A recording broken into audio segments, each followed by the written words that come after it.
शङ्करौ वन्दे श्रद्धाविश्वासरूपिणौ याभ्यां विना न पश्यन्ति सिद्धः स्वान्तः स्थमीश्वरौ। त्वं त्रिभुवन गुरुवैर्वखाना आनजीव पावर का जाना विश्वनाथ मम नाथ पुरारी त्रिभुवन महिमा विदित तुम्हारी।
तो आइए इस कथा को अपनी अपनी आंतरिक अनुभूति के अनुसार इसे आत्मसात करें।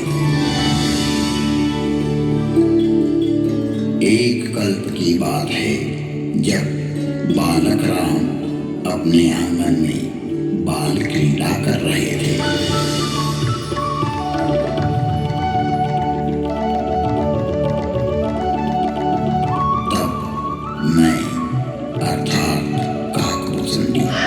उनके संग संग खेलता था और जहाँ जहाँ राम का जूठन गिरता था मैं खा जाता था। एक बार बालक राम ने ऐसा चरित किया जिसका स्मरण आते ही मेरा शरीर पुलकित हो उठा। जब राम स्वयं की छाया को देखकर नृत्य करते थे और मेरे साथ खेलने लगते थे, मुझे पकड़ने का प्रयास करते थे तो मैं उड़ जाता था। तब राम रोने लगते थे। जब मैं दूर चला जाता तो मुझे भोजन दिखाकर अपने पास बुलाना चाहते थे। मैं पास जाता तो वो अपने छोटे छोटे पाँवों से मुझे मुड़ मुड़ कर देखते हुए भाग जाते थे। यह प्राकृत शिशु लीला देखकर मुझे राम के ईश्वरत्व के प्रति शंका हो गई और मैं भ्रमित हो गया। अर्थात सनातन धर्म की सरलता एवं सहजता ने मुझे भ्रम में डालकर विचलित कर दिया। मेरा विश्वास सनातन पर शंका करने लगा और मैं सनातन राम की माया से ग्रसित हो गया। यदि सबका ज्ञान अखंड रह जाए तो ईश्वर और जीव में भेद ही नहीं रहता। मुझे माया के वशीभूत देख राम मुस्कुराए। और मुझे पकड़ने के लिए दौड़े। तब मैं वहां से उठकर भागा तो राम ने अपना हाथ बढ़ाया। मैं सातों ऊर्ध्वलोकों में भागा, पुलोक, पूर्वलोक, स्वर्लोक, महरलोक, जनलोक, तपलोक एवं सत्यलोक तथा सातों अधोलोकों में भी गया। अतल, वितल, नितल, गभस्तिमान, महातल, सुतल एवं पाताल लोक तक गया। फिर ब्रह्मलोक को पार कर जहाँ तक मेरी गति थी मैं गया, पर राम का हाथ मेरा पीछा कर रहा था। राम के ईश्वरत्व पर शंका करने से मेरी मति भ्रमित हो गई एवं मेरी चित्तवृत्ति संशय को स्थान दे बैठी। भागते भागते जब मेरी बुद्धि थक गई और मुझे तीव्रतम विश्राम की प्यास जगी तो मैंने अपनी आंखें बंद कर ली। मैंने उसी चित्त की तीव्रता को विश्वास में स्थित कर दिया। जब चित्तवृत्ति स्थिर हुई तो मैं पुनः अवधपुरी पहुंच गया। यह चेतसिक अवस्था का एक रहस्य है। मुझे मोह से ग्रसित देख राम विमोहित करने वाली मुस्कान से मुस्कुराए और उनके मुस्कुराते ही मेरी अंतःकरण की चेतसिक अवस्था से मैं राम के मुख में प्रवेश कर उनके पेट में चला गया। मैंने उनके पेट में बहुत से ब्रह्मांडों के समूह देखे।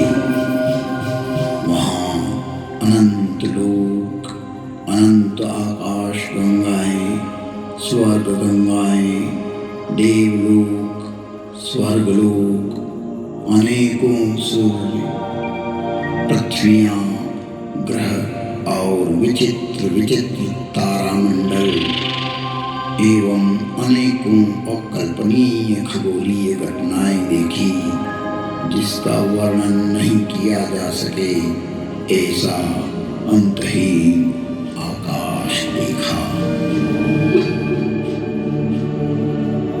कोटि कोटि ब्रह्मा विष्णु महेश देखे। भिन्न प्रकार के मनुष्य, दिक्पाल, गंधर्व, भूत, वैताल, किन्नर, राक्षस, पशु, पक्षी, सर्प और असंख्य विश्वलोक, द्युलोक एवं त्रिलोक देखे। कई ग्रहों पर विचित्र विचित्र आकृतियां, विचित्र प्रकार की ध्वनियां, भय एवं कोलाहल सुनाई दे रहा था।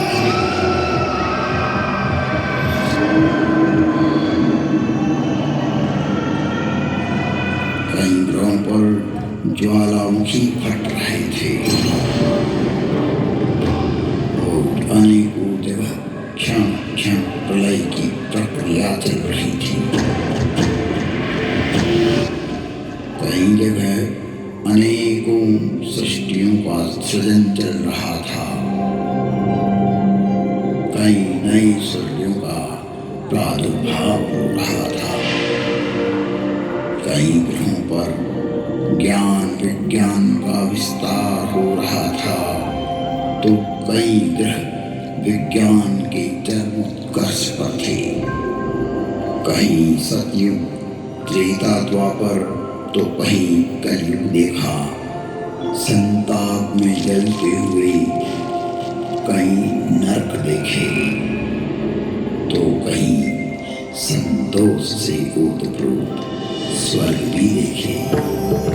राम के पेट के अंदर हर पल हर क्षण कई सृष्टियां उत्पन्न होते हुए, पल्लवित होते हुए और विलय होते हुए देखी। वहां के देवों का स्वरूप भी अलग था। दशरथ कौशल्या सहित सभी भाइयों को भी देखा। सभी का स्वरूप अलग था, पर राम को मैंने दूसरा नहीं देखा। प्रति ब्रह्मांड राम वो ही के वो ही देखे। इस प्रकार मानो 100 कल्प बीत गए। अपनी आंतरिक स्थिति में स्थित होने के लिए मैं अपने आश्रम में गया और कुछ काल मैंने अपनी स्थिति को स्थिर करने में वहां बिताया। जब मेरे अंतःकरण की स्थिति स्थिर हुई तो वहां भी राम जन्म का समय वर्तमान था। मैंने प्रेम निमग्न होकर प्रसन्नता के साथ राम जन्मोत्सव का अनुसंधान किया।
तन बिन परस नयन बिन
राम के उदर में बार बार विचार करने लगा और मेरी बुद्धि पुनः सनातन सत्य में स्थित हो गई।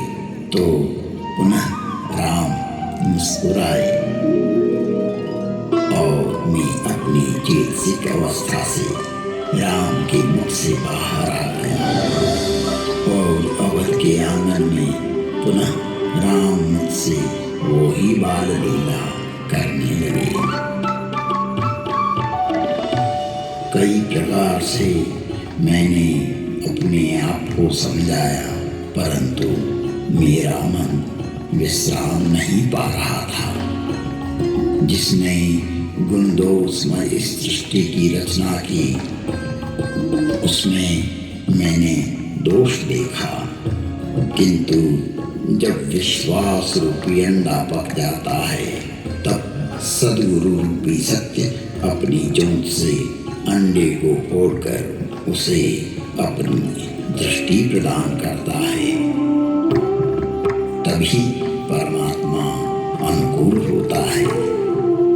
और जब परमात्मा अनुकूल होता है तो अनंत ब्रह्मांडों की यात्रा, कल्पों एवं युगों की यात्रा का अनुभव सहज ही स्वप्न तुल्य करा देता है, मन के वेग की तरह करा देता है।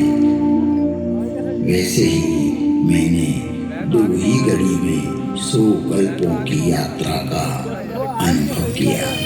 सहस्रनाम तत्तुल्यं राम राम वरानने। तो आइए हम भी हमारे हृदय में स्थित राम जो अंतहीन है, उसका भाव, श्रद्धा और विश्वास के साथ अनुभव कर अपने सनातन सत्य को पहचाने एवं अपने हृदय को सनातन राम की व्यापकता का बोध कराए। राम अनंत हैं, उनके गुण भी अनंत हैं और उनकी कथाएं भी अनंत हैं। इसलिए जिनके विचार सनातनी एवं निर्मल हैं, वो इस वर्णन को सुनकर आश्चर्य नहीं करेंगे, क्योंकि यह तो जिसने खोजा उसने पाया। लोकाभिरामं श्रीरामं भूयो भूयो नमाम्यहम्। जिसका अंतःकरण ही प्रमाण होता है, और यदि विश्वास हो तो अनुभव भी होता है, क्योंकि सत्य की खोज में असफलता को कोई स्थान नहीं होता और विश्वास के बिना अस्तित्व समझा नहीं जाता। बिना विश्वास के भक्ति नहीं हो सकती और विश्वास के बिना राम द्रवित नहीं होते। राम की कृपा के बिना जीव कभी भी विश्राम प्राप्त नहीं कर सकता। तुम त्रिभुवन गुरुवेद बखाना, आम जीव पावर का जाना। विश्वनाथ ममनाथ पुरारी, त्रिभुवन महिमा विदित तुम्हारी, विदित तुम्हारी, विदित तुम्हारी।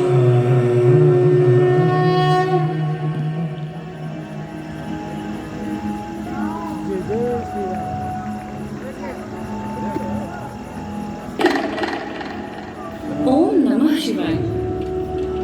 जिन पर्यटकों के पास व्यूइंग गैलरी का टिकट